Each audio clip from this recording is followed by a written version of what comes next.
Okay, so I got these knives from Timo. They have so many different flavors, and these knives are so awesome. The flipper is excellent. Look at the shape of this blade. Wow, liner lock. Superb. Let's look at another flavor.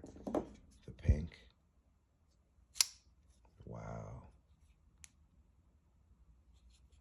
Very nice. Let's try the next. Two-tone. This is the only two-tone flavor they have.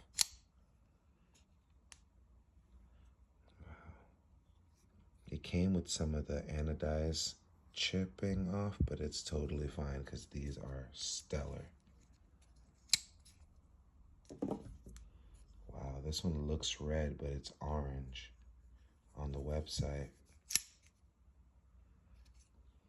Super clean.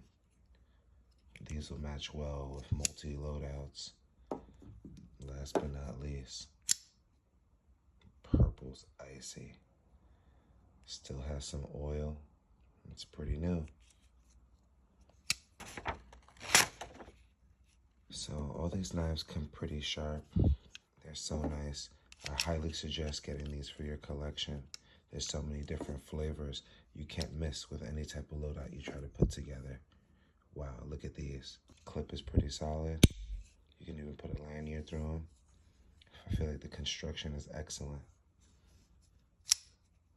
I think I got one for $7 and two for 10 or 11, something like that. Dual dock, excellent.